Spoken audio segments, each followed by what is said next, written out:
अस्सलाम वालेकुम। First year के तमाम स्टूडेंट्स कैसे हैं? ठीक ठाक हैं। और 12.1 फर्स्ट ईयर की, और इसमें हमने क्वेश्चन नंबर 1 और 2 आज कर रहे हैं, और 1 को हमने 2 पार्ट्स के अंदर आपको एक्सप्लेन कर दिया था।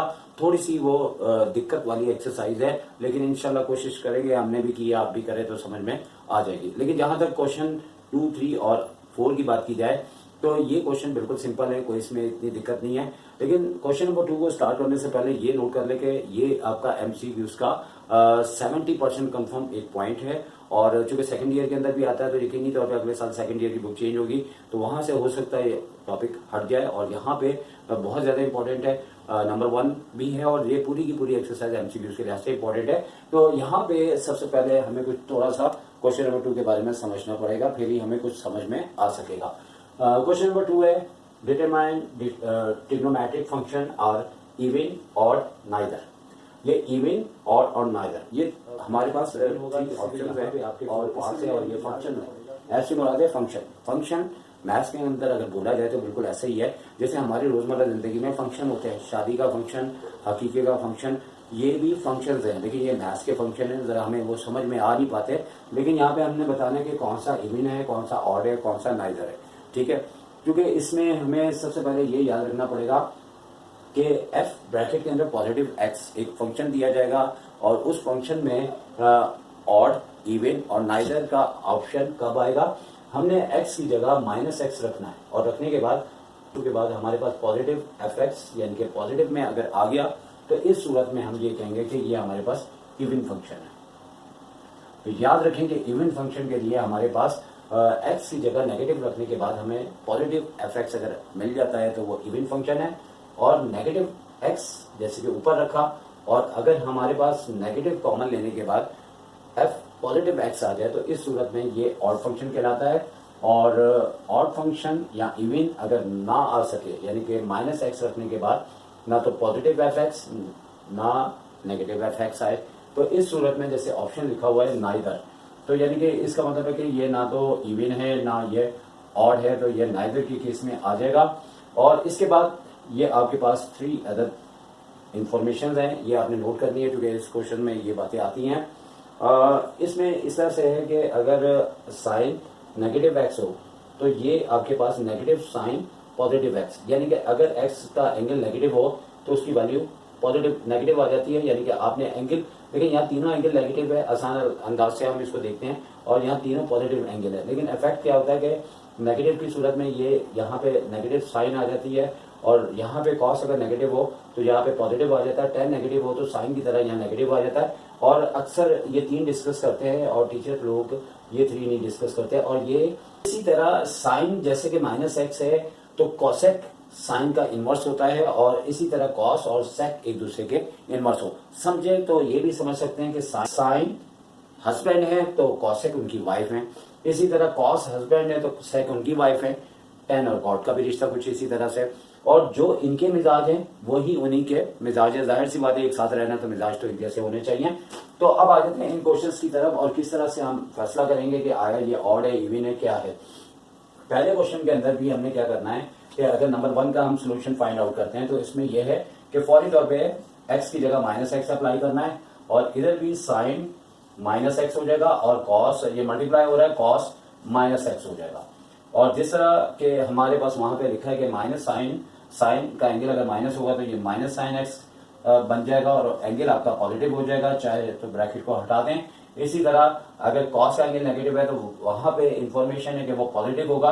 पॉजिटिव को चाहे तो ना लिखें, और अगर लिखना है तो ब्रैकेट के अंदर लिखना पड़ेगा। चलो लिख देते हैं हम, प्लस कॉस पॉजिटिव एक्स। अब ये है कि प्लस माइनस माइनस होगा, और हमेशा साइन पहले आती है, फिर साइन x हो गया, और उसके बाद आपका कॉस x हो गया।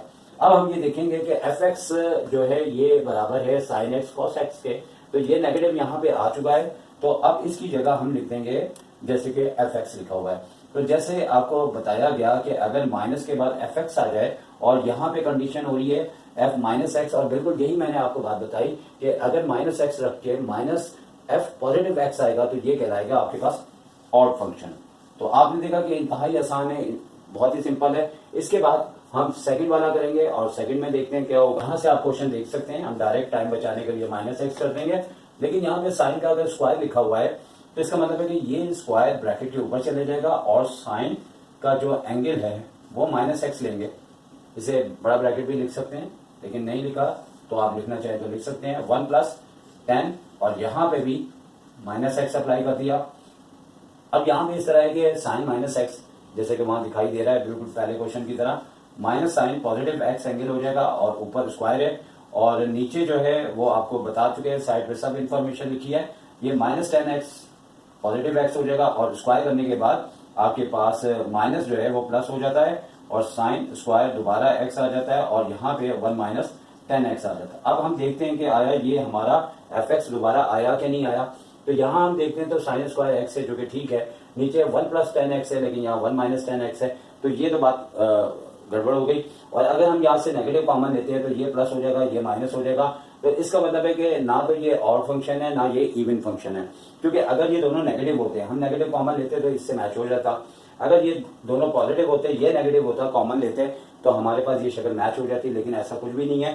तो इसका मतलब है कि ना ये ऑड है ना ये इवन फंक्शन है, बल्कि ये आपके पास कौन सा आ जाएगा, नाइदर।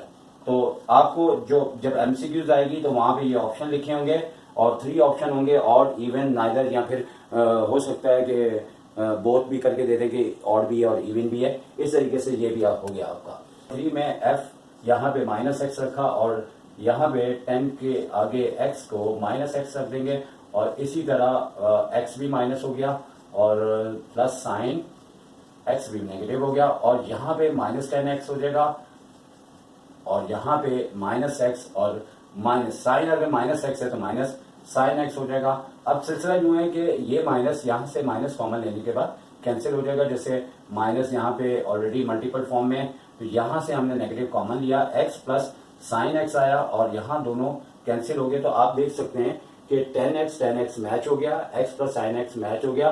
ब्रैकेट को बंद करेंगे और इसके बाद इसका आंसर जो है वो इवन फंक्शन आपके पास आ जाएगा। पहले अगर चाहे तो आप इस तरह से, यानी कि अगर एमसीक्यूज होती है तो हम टाइम बचा लेते हैं, लेकिन यहाँ पे आपके पास पॉजिटिव fx आ जाएगा, तो ये आपके पास इवन फंक्शन होता है। उम्मीद है कि आपको ये भी समझ में आ चुका होगा। नेगेटिव वैल्यू रखनी है और यहाँ पे ब्रैकेट के अंदर साइन और -x और इसी तरह कॉस -x और यहाँ पे ब्रैकेट और स्क्वायर इससे पॉजिटिव कर देगा x स्क्वायर और यहाँ पे ये माइनस साइन x और इसी तरह यहाँ पे plus cos x, angle positive हो जाएंगे।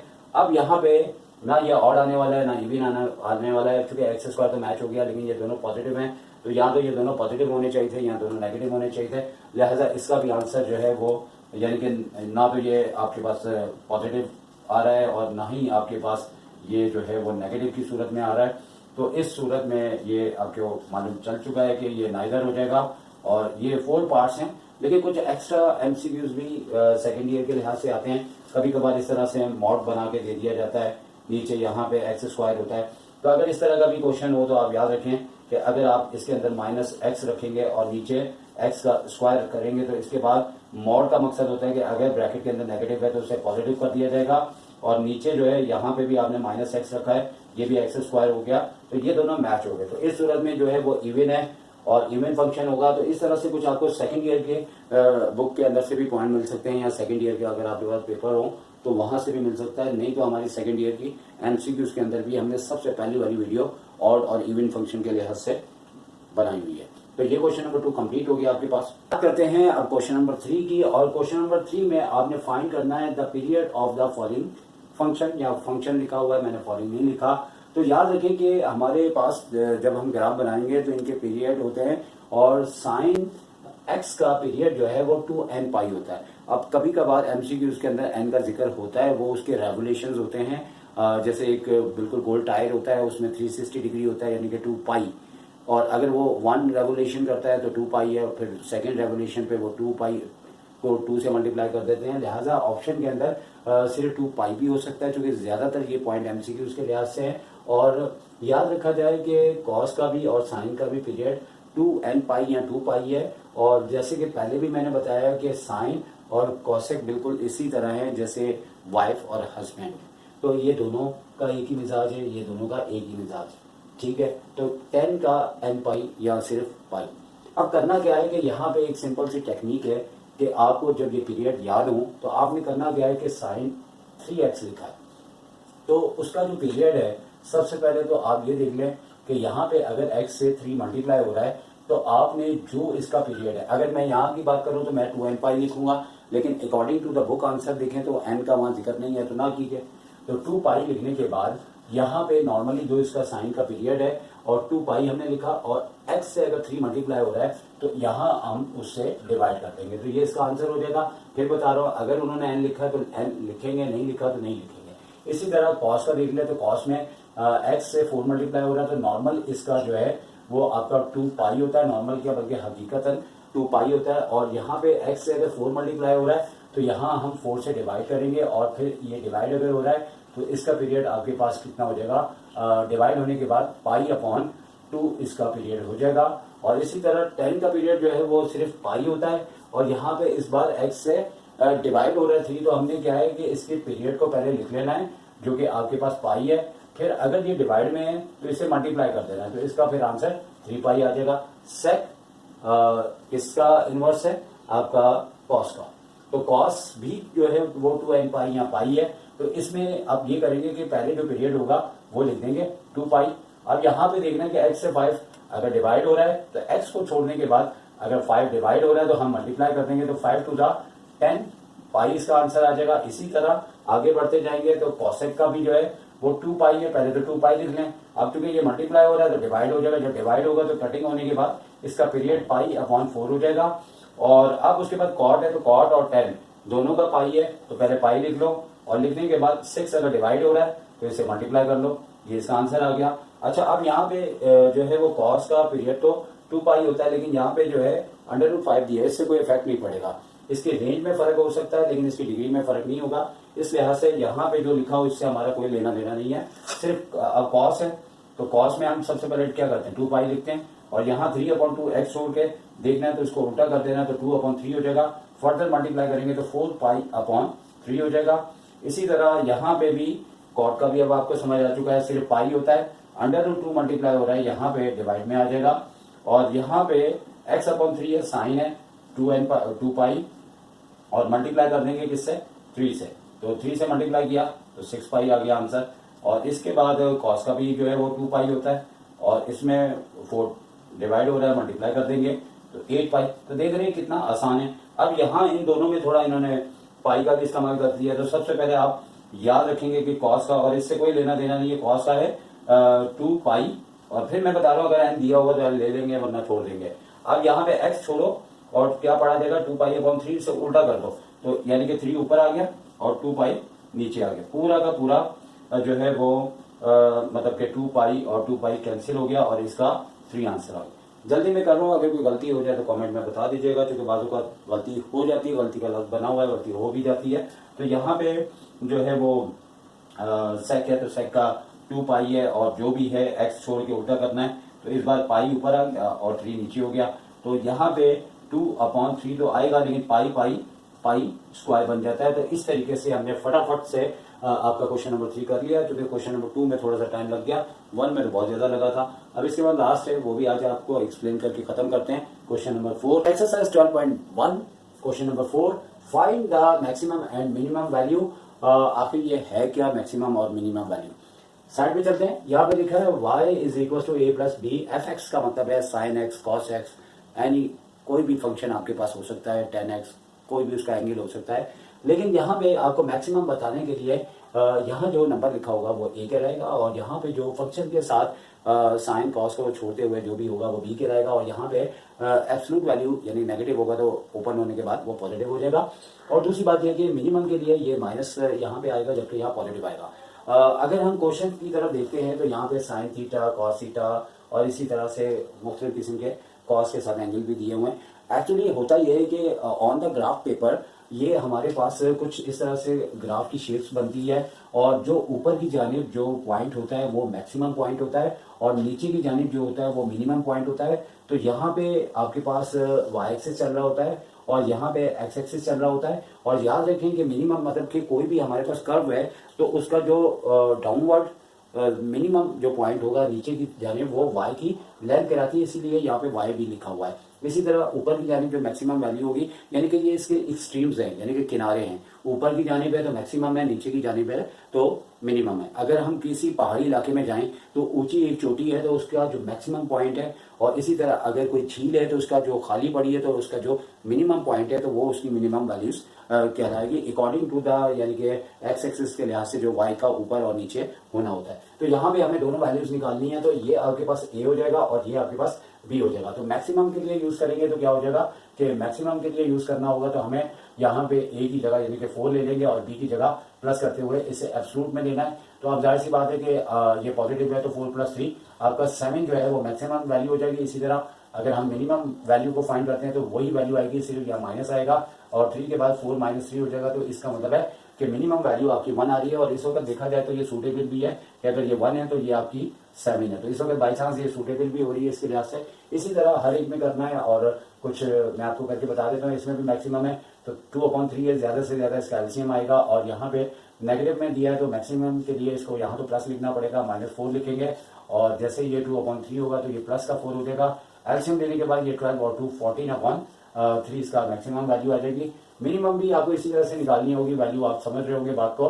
तो 2/3 है तो यह माइनस है, -4 और 2/3, लेकिन यहाँ पे माइनस इसका रहेगा, एब्सोल्यूट के अंदर माइनस वाला प्लस हो जाएगा। और जैसे एलसीएम लेंगे 3 4 12 है, 2 लेस करेंगे तो -12/3 है। तो मजीद इसमें फर्दर 3 4 12 यानी यहाँ पे 10, अभी देखिए मिस्टेक होने लगी थी, 3 4 12 और 2 लेस होगा तो माइनस का 10/3 हो जाएगा। इसी तरह इसको भी सारे नंबर्स को करना है। तो ये दोनों आपका होमवर्क होगा, बिल्कुल सिंपल है, इससे कोई टेंशन नहीं लेनी। आपने सिर्फ इसको ए लेना है, इसको बी लेना है, इसको ए लेना है, इसको बी लेना है। इन दोनों में एक जैसी बात है, इसमें मैं आपको एक्सप्लेन कर देता हूँ। चूंकि यहाँ पे आपने बिल्कुल डिनोमिनेटर को कंसीडर करना है। जैसे आप यहाँ मैक्सिमम लिखेंगे तो मैक्सिमम में ये आपके पास ए हो जाएगा 25, और प्लस पहले लिखते हैं, बी जो है आपके पास -12 हो जाएगा, और 25 प्लस का, और ये अंदर से निकल के प्लस का ही हो जाएगा, और ये 37 हो जाएगा। और मैक्सिमम को जब लिखेंगे बस ये करेंगे, जैसे ऊपर 1 है तो आपकी जो वैल्यू होगी वो मैक्सिमम को इस तरह से लिख के बता देंगे। ऊपर अगर 1 है तो 1 लिखेंगे और नीचे 37 लिख देंगे। अदरवाइज 2 लिखा है या 5 लिखा, जो भी लिखा है उसके मुताबिक आ जाएगा। मिनिमम भी अगर हम फाइंड आउट करते हैं तो यही तरीकाकार होगा, और यहाँ पे पहले आप इसकी वैल्यू को निकाल लेंगे। और अगर चाहें तो आप इसमें इसको इस तरह भी करके कर सकते थे कि ऊपर 1 ले लें और नीचे लगा दें, ये फॉर्मूला ये भी सही था। यहाँ जैसे यहाँ पे भी मैक्सिमम आ रहा है, यहाँ पे भी मैक्सिमम आ रहा है, अकॉर्डिंग टू द मैथ्स यहाँ कॉन्सेप्ट के लिहाज से गलत है। क्योंकि यहाँ अगर हम मैक्सिमम लिख रहे हैं तो इधर भी लिख रहे हैं, तो कुछ चेंजिंग होनी चाहिए। चेंजिंग करनी है तो हम यूँ कर देंगे, अगर यहाँ पे फर्स्ट करें इस तरह नहीं लेते तो हम इसके ऊपर एक डैश लगा देते हैं क्योंकि चेंजिंग को शो करता है। तो ये मैक्सिमम वैल्यू है। इसी तरह मिनिमम का डिनोमिनेटर कंसिडर करते हैं, तो इसमें सिर्फ और सिर्फ क्या होना है कि 25 लिखेंगे यहाँ पे, और इसके बाद यहाँ पे माइनस आ जाता है, और माइनस के बाद यहाँ पे -12 है और 25 है, ये तो प्लस हो जाएगा, लेकिन ये माइनस रहेगा तो 13 आ जाएगा। तो इसमें जो है वो आपका मिनिमम वैल्यू जो है वो ऊपर अगर डैश कर दें तो 1/13 इसका आंसर है। तो कैसा लगा, ठीक लगा? वीडियो मेरी कोशिश होती है बड़ी ना हो, लेकिन हो जाती है, और हो जाए तो देख लो। और देखने के बाद अब आपने कमेंट करना है। अगर आप चाहते हैं कि मैं आपके लिए वीडियो बनाता रहूं तो कमेंट तो किया करें ना, ताकि पता तो लगे ना कि आपको कोई फायदा हो रहा है कि नहीं हो रहा। क्योंकि इतनी मेहनत के बावजूद अगर कोई फायदा ना हो, ज़्यादा चाहूँगा। टेक केयर, अल्लाह हाफिज़।